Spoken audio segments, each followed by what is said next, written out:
Hello everybody, there is a new event dungeon coming really damn soon. Event dungeons are what you can find in the dungeon tab here over at the coming soon placeholder, whatever. It's going to be coming really damn soon and it's going to be filling this one slot in particular. So today we're going to be going over the Hell Hades post. Yes, Hell Hades has some insider information, some privileged access to some very early news, and he came up with a post where it explains the whole thing, right? There is going to be a new champion coming with this whole thing, which is going to be a mythical support. We'll get into all the details about it, and then there is going to be a new set coming back, which apparently has already been in the game. We'll get into that real quick, as well as some new relics exclusive to this event, right? So let's get into the whole thing. Before we get into any of that, please go ahead and check out Aptoide if you want to be earning massive bonuses that can go all the way up to 35% of extra any amount of money you're spending in the form of a bonus that you will then in turn be able to eventually use as the money you're using for paying, right? You don't lose anything. We'll talk more about this stuff at the end of the video. For now, let's keep going.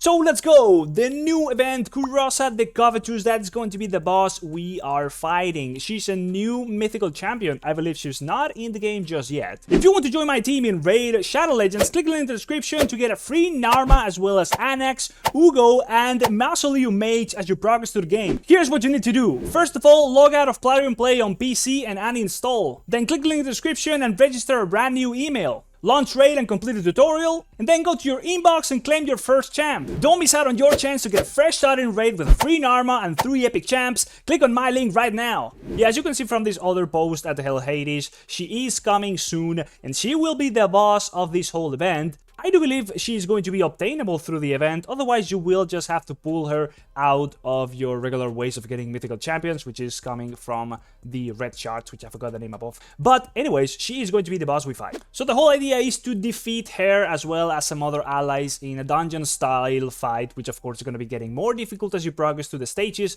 just like your regular dungeons, and getting rewards along the way. I am hoping to see some shards for this champion dropping, but yeah, I've never played in any event dungeons. If there's been any in the past, you might as well let me know how you actually get these champions, because I would definitely love to get my hands on a mythical, but I'm assuming as a new player that I am, that is probably not going to be the most feasible thing. Anyways, what does she do, right? The whole idea is to defeat her in a dungeon style format, so there's going to be of course certain stages. We'll see why I say that in a moment. Is the first mythical champion to appear as a dungeon boss. Apparently there's been a previous one here, Amuse, which I've never seen before, but he's not a dungeon boss, right? In this case, there is going to be a two-phase combat experience, just like mythical champions have. They have one phase that's usually a more defensive phase, and there's going to be a more offensive phase, right? In this case, well, that's kind of going to be the whole idea, right? Her base form functions as a support type champion. Her skills scale off of attack, and in her alternate form, she becomes a full-on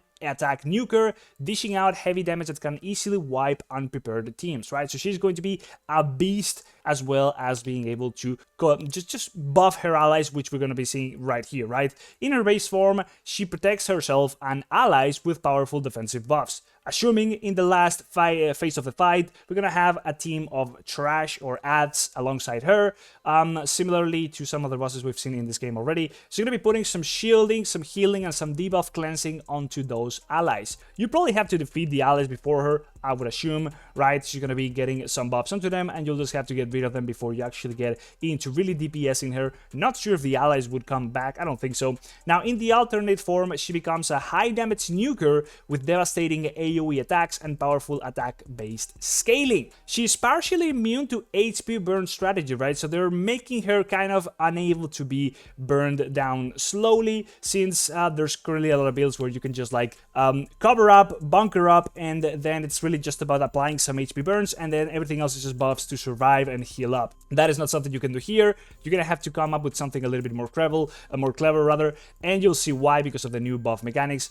So they say that you need strong supports for the team to leave and hard-hitting damage dealers to actually kill her, right? That's kind of what they want. So the new buffs that they are adding in this event are the following. 45 is going to be reducing the enemy's ignore defense effects from 15% on the weak version all the way up to 25% on the strong version, so that way you are able to dish out more damage. And then you have Shatter, which is going to be increasing the champion's ignore defense effect. So either you reduce the enemy's damage onto you, or you buff your own allies' damage onto the boss. As you can see, the reduction on the enemy's buff, rather, or like the debuff you apply to the enemy, is going to be greater than the buff you actually give to your allies. So that's a way of just playing around with either reducing the damage they do to you or doing more damage to them. It's kind of just what it is. These buffs will heavily influence how players build their teams and approach both offense and defense during the battle. So depending on what phase the boss is on, you are going to want to either apply the reduction of damage to the boss or apply the increase of damage to yourself. That's kind of how it is with the two phases we already talked about. Now, the overview for her two phases, right? So she's going to be a support, which also switches into an attack form, right? We already saw this with the previous Mythical Champion, which was released for hard mode Faction Wars. Now let's see what she does, right? On her support form, she has an attack all enemies and heal all allies based off of her attack. So big heals, big AoE damage. Then she removes all debuffs from herself, then buffs all allies with increased attack and shield. I don't think she removes the debuffs from her allies, because it doesn't really state that, but it might just be the case. She's going to be giving them a lot of buffs here, increased attack and shield. Then she's going to also apply Taunt, Fortified, and Unkillable to everybody. Unkillable included. So you need some debuff cleansing. You do 100% need some ways of removing all debuffs, or rather all buffs from her allies, right? Or rather your enemies. For sure, it's kind of mandatory, otherwise getting through all this thing is going to be quite rough. Then she has the form switching, which is just regular on all mythical champions, and then we have her passive on this form, which is reduce the damage based on number of allies alive. The more allies, the less damage she's going to be taking. Transform into alternate form when everybody else is dead. That's kind of how this thing is going to be. Not sure if it's going to be able to switch outside of the allies being dead. Otherwise, this might just be like a safe kind of like, as soon as there's no supporting to be done, regardless, then you're going to be going into attack form. Remember, she's going to be a champion you can play in the game as well, right? So of course, even though she's a boss, she's going to be getting her stats scaled up as you fight her. She's still needing to be functioning as a regular champion in the game. Increase ally attack in all battles by 35%. That's the aura even in her support form. Now, moving on to the attack form. Here's where things get quite interesting. Triple hit on a target, and if it kills it, deal spread damage to all other enemies, even bosses, right? So, there we go. You're gonna be able to do quite some big AoE damage while still focus single target nuking one character. Quite interesting because it cannot be resisted. Okay, now AoE attacks that remove all buffs. There we go. She has a buff cleansing in her kit. All buffs gone, then applies weaken debuff to all enemies with equal or lower attack. So if she does have more attack than anybody else, they're going to be getting weakened on top of getting all their debuffs removed. Insane character so far. Then she buffs herself with Shatter, which is the buff we already talked about, where she increases the champion's ignore defense. And then she is going to also be increasing the crit rate she does, and places a True Fear debuff. Not sure where. I'm assuming it's going to be one enemy alone. Otherwise, if it's like an AoE True Fear, then this is insane already. A lot of buffs and debuffs going on. She changes form once again to the base form, and then her passive on this form is increases the bonus damage based on each ally that has died, and boosts her turn meter on critical hits, right? So as a support, she's going to be doing, what is it, like more healing, was it? Reduces the damage taken, right? As a support, she reduces the damage taken, and as a DPS or an attack champion, based off of the amount of people that have died, she's going to be doing more damage, straight up. Kind of cool. Two phases, for real. It's really self-explanatory. And the aura is still the same, even in the support mode. I don't know, I think the aura switching would be cool to like defense and attack, whatever. It's still a very, very awesome champion, definitely very, very powerful. Now, that is just about it for her as a champion. She's going to be the boss for this event, and then she will be obtainable at some point inside the game as well. Now, with this event, we also get the pinpoint set returning, which would probably be dropping from doing the dungeon, I would assume. Now, this set is actually quite strong. Now, what it does is that, depending on the amount of pieces, you're going to be getting the following stats. A lot of accuracy and speed, straight up, that's really what it is. Now, you're also going to be starting the battle with a bunch of stacks of a buff called Intercept, depending on how many pieces of the set you have. The more stacks of this buff you're going to be starting the fight with. Now, looking at the Intercept buff in-game, which I have never really seen before, what it's going to be doing is blocking any debuffs, or rather any crowd control debuffs specifically, of being applied onto the champion who has these stacks. Now, these stacks of this buff do not go away with his turn. Instead, whenever any of those crowd controls debuffs are tried to be applied onto that character, one stack of the intercept buff will be removed. Now, you can steal this buff, and there is a lot of conditions over here. As you can see, it's a massive explanation of how this buff works, based off of whether or not you are immune to, you have block debuffs active, you are immune to that certain debuff in particular. Stuff like that, the interactions of this buff in particular are wild, but all in all, that's what it does. You're immune to crowd control, and there is one stack per debuff you're blocking. Now, the whole event also comes with a lot of exclusive relics, which go from rare to mythical, so of course, it's probably going to be quite hard to get them. You'll probably get shards for this from the different stages in the dungeon, and then you go ahead and craft them, right? That's what it says. To unlock these relics, you're going to be getting unique crafting materials, and then during the event, that's going to be the only time you're able to get them.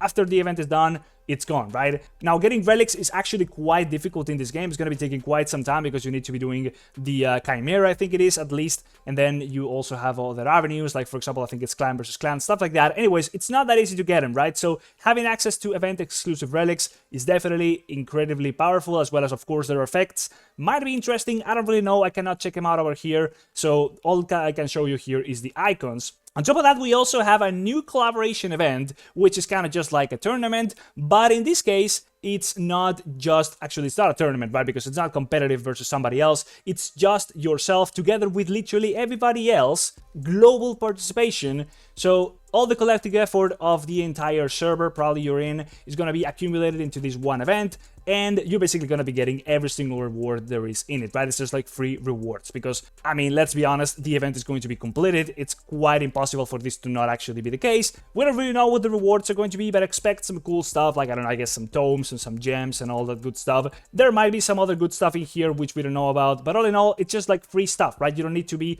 really spending anything, because people are going to be doing that anyways, and you're going to be benefiting from it, even if you do or if you don't, right? So that's kind of like the whole event. So yeah, very action-packed event. Definitely there's gonna be a lot of battling to be done in this new dungeon. It might not be very easy to do actually, because, well, it depends on how hard those stages are going to be. Some teams might be able to afford to actually get high in them, otherwise other teams might not. It's kind of like how these things go, so hopefully you're prepared for it and ready to get a lot of rewards. And that is about it, guys. Before you go ahead and check it out. As I showed before, it's going to be allowing yourself to get massive bonuses if you're going to be buying anything within Raid Shadow Legends. Anyways, you want to be downloading Aptoide and then downloading Raid Shadow Legends through Aptoide, and then just log into your account as regular, and whenever you try to purchase something, you're going to be getting those sweet bonuses that can go from extra 10% of whatever you are spending all the way up to extra 35%, right? It can scale up over time as you buy more things, right? There's going to be a link down in the description explaining how to set the whole thing up on your Android devices, like a BlueStacks emulator on your PC or just your regular Android phone. It doesn't work on iOS, unfortunately, so no iPhones.